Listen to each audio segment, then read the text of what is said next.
Welcome, everyone, to another deep dive. And today we're diving deep into the Warhammer 40K universe, specifically the life and times of Inquisitor Gregor Eisenhorn. Oh, an excellent choice.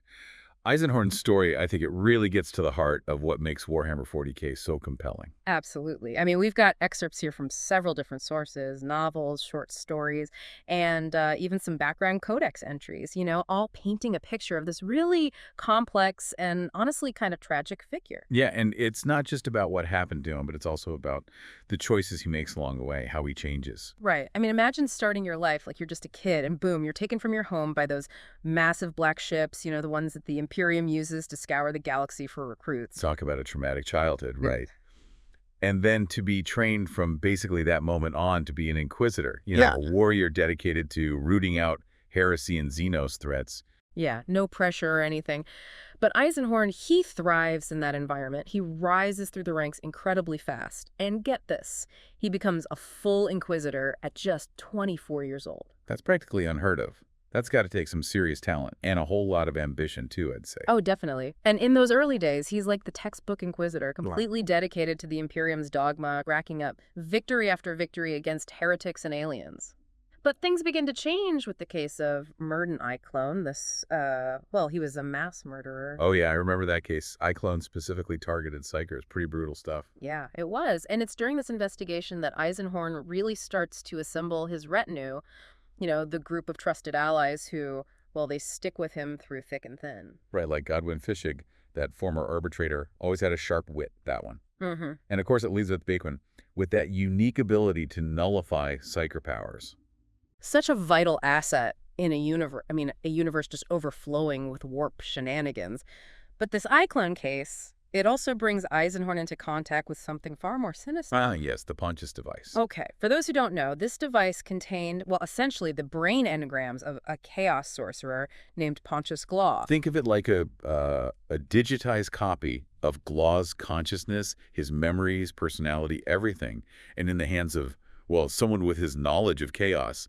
It's an incredibly dangerous weapon. So what does Eisenhorn do? I mean, he's got this incredibly powerful artifact in his possession. Does he destroy it, lock it away? He doesn't either. He keeps it. He decides to hold on to Pontius Glaw's brain engrams, using them, as a source of information in his fight against chaos. That's risky, to say the least. Well, incredibly risky. But it's a decision that speaks to his pragmatism. Mm-hmm. But it also foreshadows his willingness to, let's just say, bend the rules a little bit in the pursuit of his goals. It's a slippery slope, perhaps. And things really escalate with the Gudrun Cabal, this heretical group obsessed with resurrection and all sorts of forbidden knowledge. Ah, yes, the Gudrun Cabal. They were trying to bring Pontius Glaw back to life, can you imagine? To unleash his chaotic power upon the Imperium. That's a recipe for disaster. And it doesn't go well for Eisenhorn either, right? I mean, he ends up being tortured by Gorgon Locke, the Cabal's leader. Right, and that experience leaves him permanently scarred. Not just physically, but psychologically, too. The sources describe how, after Gudrun, he loses the ability to smile. Wow, talk about a chilling detail. It really shows the toll that this fight against chaos takes on, on even the most dedicated individuals. It does. And during the Gudrun investigation, Eisenhorn also discovers the Necrotuch, this incredibly powerful chaos tome filled with some truly terrifying rituals and spells. Like summoning demons and stuff? Oh, way worse than that. Some Inquisitors believe that the Necrotuch should be preserved, studied, to understand chaos better. But Eisenhorn, he takes a different approach. He destroys it, doesn't he? But isn't that a bit radical for an Inquisitor? Oh, extremely radical. Yeah. It's a decision that marks a real turning point in his career. He's choosing to eradicate this dangerous knowledge rather than risk it falling into the wrong hands. But it also raises some questions. Like, is it ever truly right to destroy knowledge, even if it's dangerous? Right. And it's a question that will haunt Eisenhorn for the rest of his life. But before we get into that, we need to talk about his encounter with the demon host known as Cherubal. Ah, yes, Cherubal. And this happens during the conflict with the Ceruthi, right? That Xenos species known for their advanced technology and knowledge. Precisely. And the Ceruthi had actually, they'd come into possession of a copy of the Necrotuch. And Eisenhorn led a raid on their homeworld to eliminate that threat. Wait, a copy of the Necrotuch? I thought he destroyed it. Well, multiple copies had been made, which, just makes his decision to destroy the one he found all the more complex.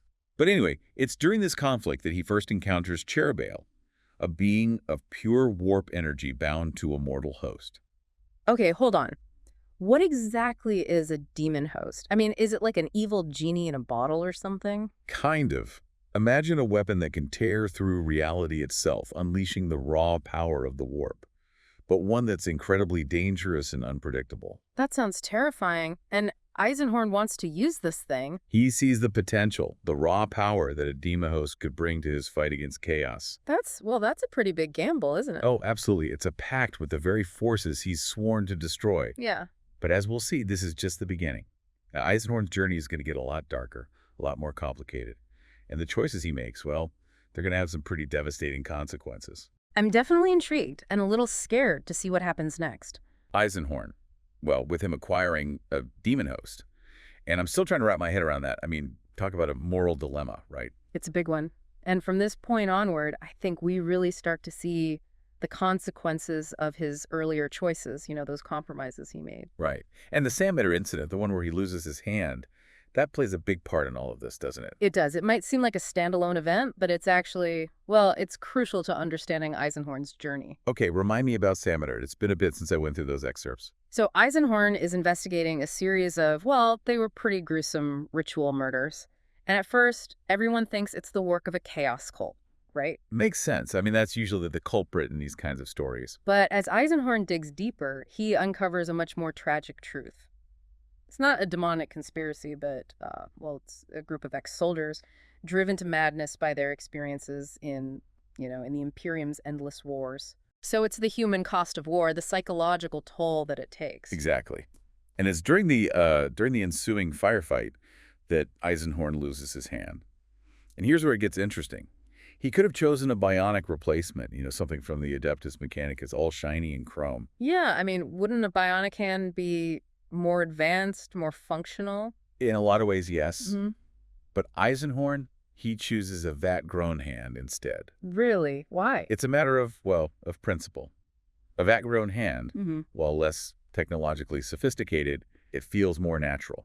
It's closer to his original hand. So he's clinging to his humanity even as he's forced to do these increasingly inhumane things. Precisely. And that decision, it speaks volumes about his character. He's walking a tightrope, and it's only going to get more precarious from here on out. Okay, so where do we go from here? What happens next? Oh, fast forward a few years to the Thracian Primaris triumph. It was a disaster, a major one. Yeah, I remember reading about this. It involved rogue psychers, right? Several Alpha Plus class rogue psychers, to be precise. Alpha Plus, that sounds pretty serious. It is. Think of them as the psyker equivalent of a nuclear weapon. These individuals have immense psychic potential, and now they're loose, a threat to the Imperium's stability. Not good. And isn't this where Gideon Ravener, Eisenhorn's interrogator, gets injured? Yes, critically injured. Ravener is a powerful psyker himself. He tries to contain these rogue psychers, and he ends up, his body is ravaged by warp energies. He's paralyzed, his mind trapped within a cybernetic life support chair. That's awful. Ravener, who was always one of my favorite characters. But he goes on to become an Inquisitor himself, right? He does. It's a testament to his strength, his resilience. But that's a story for another time. Right now, we need to focus on what happens after the Thracian Primaris triumph, specifically the Kixos investigation. This is where Eisenhorn discovers a conspiracy within the Inquisition itself, right? Yes. It all starts with whispers, rumors of Inquisitors colluding with heretics and even demons. That's insane. I mean, the Inquisition is supposed to be the first line of defense against these threats. And yet here we have evidence of corruption at the highest levels. Right. And it leads Eisenhorn all over the galaxy, chasing down leads, trying to uncover the truth. And it all points back to Inquisitor Kixos, right? It does. Kixos is at the heart of this conspiracy, pulling the strings, manipulating events from the shadows.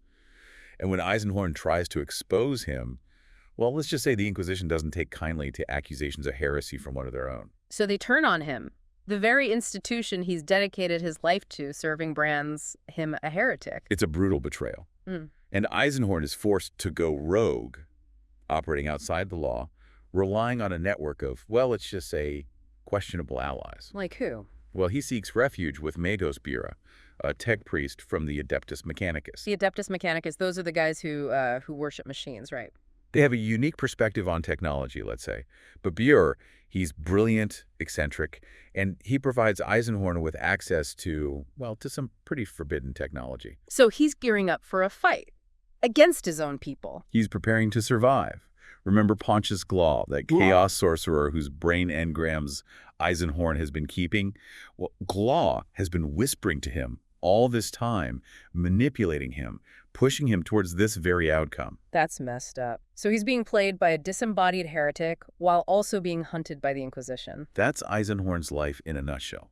But it gets worse. Because during this time, he makes another fateful decision.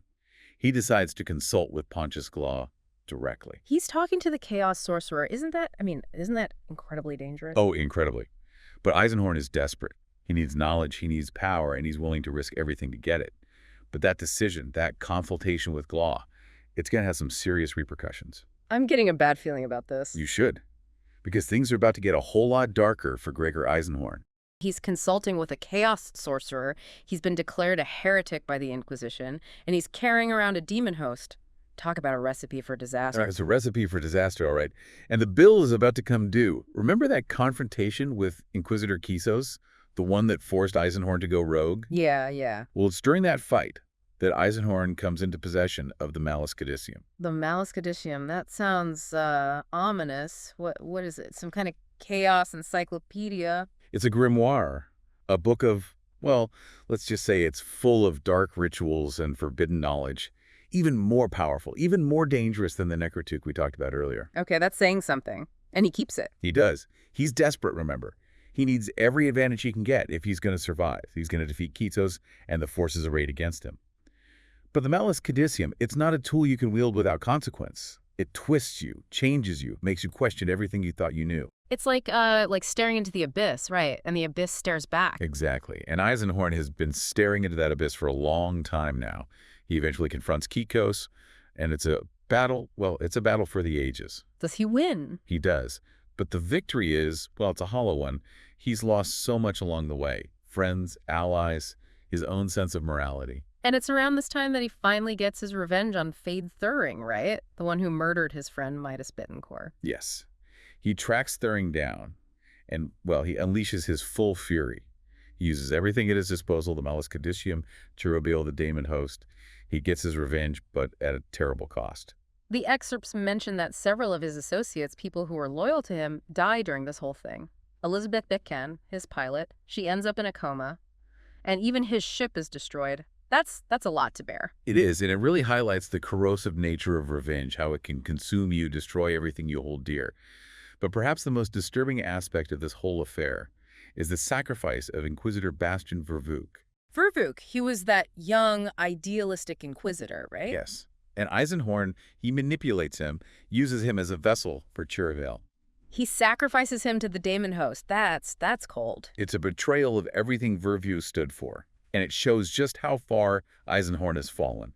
He's justifying these increasingly dark acts as necessary evils, but at what point does he become the very thing he's fighting against? It's a slippery slope, and it seems like he's sliding down it fast. He is, and Pontius Glaw, that puppet master we've been talking about, he's been watching all of this unfold, and he decides it's time for Eisenhorn to pay for his transgressions. So Glaw, he orchestrates Eisenhorn's downfall. Exactly. He systematically dismantles everything Eisenhorn has built. His organization is shattered, his remaining allies are scattered or killed, he's left alone, broken, hunted by both the forces of chaos and his own people. That's rough, but it's not the end for Eisenhorn, is it? No. It's a low point, for sure. But he's not finished yet. And this is where Gideon Ravener, his former pupil, comes back into the picture. Ravener. But he's still confined to that life support chair. He is. But even in that state, Ravener has become a powerful inquisitor in his own right. And he still feels a sense of loyalty, of responsibility towards his former mentor. So they team up. They do. It's a complex relationship, full of tension and mistrust, but they need each other. Ravener needs Eisenhorn's experience, his knowledge. And Eisenhorn, he needs Ravener's strength, his unwavering faith in the fight against chaos. And together they go after Pontius Glaw. Yes. It's a final showdown, a battle that spans multiple worlds, a clash of wills and psychic power that pushes both of them to their limits. But in the end, they prevail. They defeat Pontius Claw, ending his reign of terror. That's got to be a satisfying moment, right? After everything they've been through. It is. But victory in the 41st millennium, it's rarely clean or simple. Eisenhorn has stared into the abyss, and the abyss has stared back. He emerges from this whole ordeal a changed man, scarred, disillusioned, but still alive. What happens to him after that? That's where the stories diverge. Some accounts say he died fighting chaos, a martyr for the Imperium he once served. Others whisper that he went even deeper into the darkness, embracing those radical methods, becoming something more akin to the enemies he fought. So his fate is ultimately unknown. Lost to the mists of time, as they say. But that's fitting, isn't it? For a character as complex and enigmatic as Gregor Eisenhorn, he leaves behind a legacy of both triumph and tragedy. A reminder that even the most well-intentioned individuals can be corrupted by the very power they seek to wield. It's a cautionary tale for sure. It is. And it raises some important questions, doesn't it? About the nature of good and evil, about the choices we make when faced with impossible odds. What would we do if we were in Eisenhorn's shoes? Would we be able to resist the lure of power, the temptation to fight fire with fire? That's something for all of us to ponder. Well, thank you for joining us on this deep dive into the life and times of Inquisitor Gregor Eisenhorn. It's been a wild ride full of twists and turns and some seriously disturbing moments. It has. But it's also been a fascinating exploration of one of Warhammer 40K's most compelling characters.